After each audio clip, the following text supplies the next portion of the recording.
Bonjour les passionnés de voyage hors saison et loin des foules. Ça fait 20 ans que nous sommes au Tyrol, mais nous n'avons pas encore tout vu. Cet automne 2022, nous profitons du beau temps pour en voir plus. On commence en octobre par des gorges bien resserrées. En novembre, nous visitons la forteresse de Kufstein. D'autres gorges sont au rendez-vous au mois de décembre. La Nouvelle An se fête de manière différente en Autriche. Début janvier 2023, on fait une autre rando au soleil. On finit en février 2023 dans des gorges au sud de la capitale. L'automne 2022 est spécialement beau au Tyrol où nous habitons quand nous ne voyageons pas. Les gorges Tiefenbach-Klamm se trouvent au nord-est de la capitale Innsbruck. Le sentier est bien sécurisé et on monte avant d'arriver dans les parties resserrées. L'eau fait un bruit effroyable dans le canyon étroit. Il est impossible de se parler.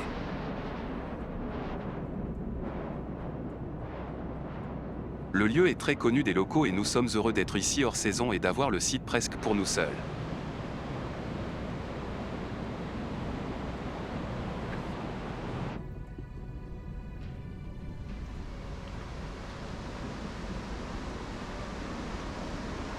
La partie centrale des gorges est dotée d'un balcon qui s'avance sur l'eau tourbillonnante.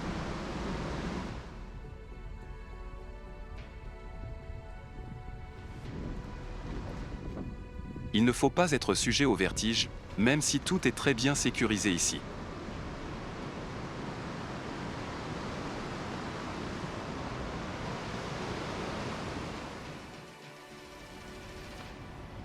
Au-delà du balcon, le chemin prend autant de temps pour redescendre vers l'eau que du côté aval par lequel nous sommes venus.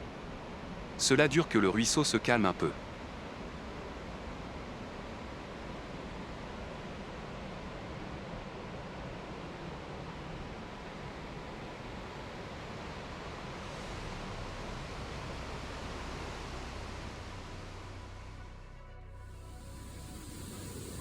Un peu plus loin en amont se trouve la ruine d'une ancienne centrale électrique active à partir de 1928 et jusqu'à la fin des années 1950.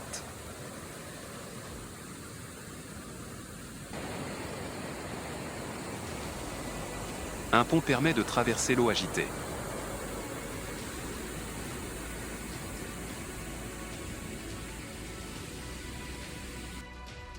Le milieu humide est propice à la salamandre tachetée. Des insectes aiment aussi cette humidité.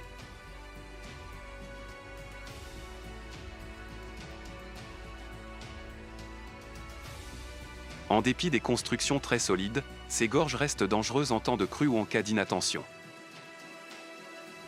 Le soleil est bas, il commence à faire sombre dans le vallon. Nous rebroussons chemin quand la vallée s'élargit.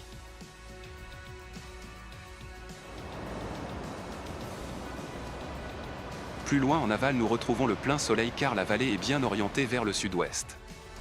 Cela fait du bien ce 16 octobre 2022 dans les Alpes du Nord.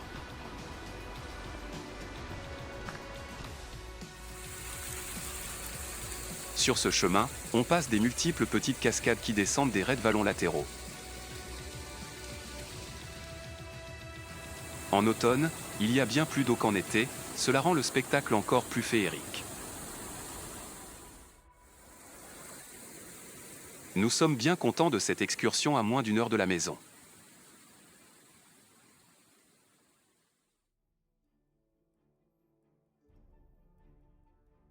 Un mois plus tard, le 13 novembre 2022, nous poussons encore plus loin vers l'est et jusqu'à l'ancienne ville frontière de Kufstein. Elle dispose, bien sûr, d'un grand château qui n'a pas beaucoup servi à des fins militaires.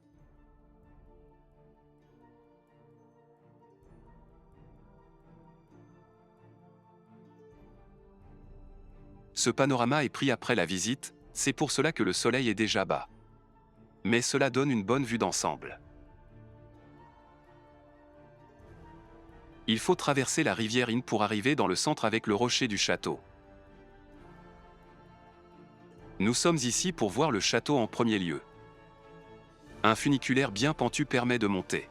Le prix d'entrée de 14 € inclut cette montée aisée. Dans la falaise se trouvent des tunnels pour pouvoir changer rapidement d'un côté à l'autre. On passe ainsi sous la tour royale. Cette grosse tour ronde servait à l'époque impériale de prison d'État. On y enfermait surtout des dissidents hongrois, mais aussi une Française est restée coincée ici aux heures de la Révolution française. Anne-Joseph Théroigne de Méricourt réclame l'égalité politique pour les femmes. Lors des troubles post-révolutionnaires, elle doit fuir vers Liège. Elle est dénoncée et livrée aux Autrichiens. Ceux-ci, inquiets de la propagation de ses idées révolutionnaires, l'enferment dans la forteresse de Kufstein. Dans les étages bas, cette tour est aussi un musée militaire un peu poussiéreux. Les obus datent de la Première Guerre mondiale. Dans la tour nord se trouve l'orgue des héros. Il a été construit en 1931 comme monument sonore et comme monument aux morts pour ceux qui sont tombés pendant la Première Guerre mondiale. Après 2 agrandissements, c'est le plus grand orgue à ciel ouvert au monde. Il joue de manière automatisée tous les jours à midi. Nous rentrons ensuite en train, tout comme nous étions venus.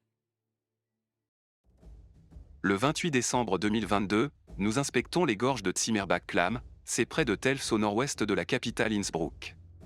Nous sommes dans le calcaire, la rivière est presque sèche. Le chemin est très bien aménagé. Nous n'avons pas de but précis ce jour. L'intérêt principal est de monter dans les versants au nord de la vallée de l'Inn et d'être constamment baigné de soleil. Nous vivons en face à gauche. On descend par un chemin moins encastré vers le hameau de Lehen et sa chapelle Sankt-Fête.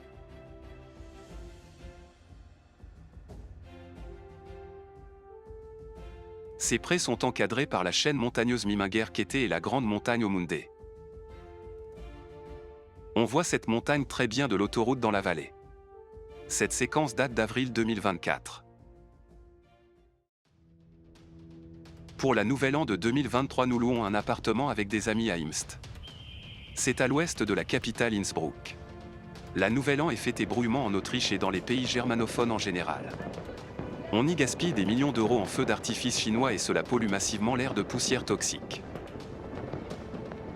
C'est pénible et stressant pour les animaux sauvages tout comme les animaux domestiques.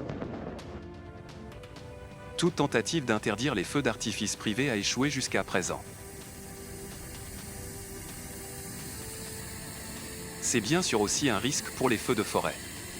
En hiver, les pelouses et les forêts sont particulièrement sèches, aussi en plein milieu des Alpes.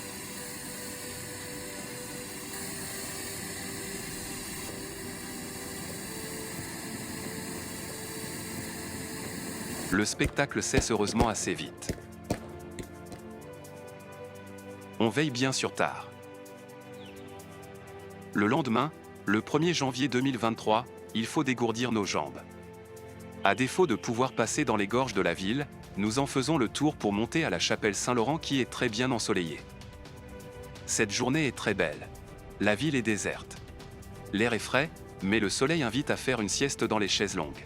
On a loué un appartement entier, on cuisine donc nous-mêmes. Ce soir c'est typiquement autrichien avec le plat principal sucré Kaiserschmarrn. Il est réalisé avec une pâte à crêpes allégée par les blancs montés en neige. Il continue à faire beau ce début d'année. Nous sommes le 7 janvier 2023 et de nouveau au nord-est de la capitale Innsbruck. Nous montons sur un versant au nord de la vallée de Zillertal vers l'alpage Astenau. Il y a beaucoup de monde sur cet alpage par cette belle journée.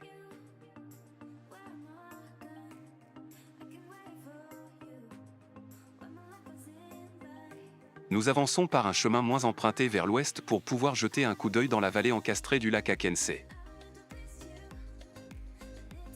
C'est le lac le plus grand du Tyrol, on n'en voit qu'un bout ici. Il a une qualité d'eau exceptionnelle proche de l'eau potable. Nous continuons à longer ce versant pour descendre. On est de retour après 3h30. Mais on a pris tout notre temps. Le 12 février 2023, nous sommes dans les gorges Silschlucht, c'est la vallée au sud de la capitale Innsbruck. Elle n'est resserrée que dans la partie basse, plus haut cette vallée est plus connue sous le nom de Wipptal, ici passe le train et l'autoroute vers le sud par-dessus le col du Brenner. Aux heures de midi, il y a aussi du soleil en plein hiver. Un seul simple chemin passe dans le canyon. Plus haut prône le tremplin de ski de Bergisel conçu par l'architecte Zaha Hadid. On arrive à une plateforme construite au-dessus des gorges justement pour voir retour vers la partie haut du tremplin d'Innsbruck.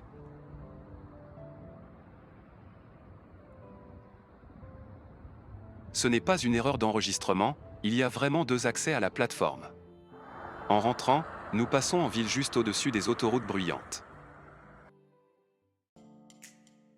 Des liens se trouvent à la fin de la vidéo et dans la description.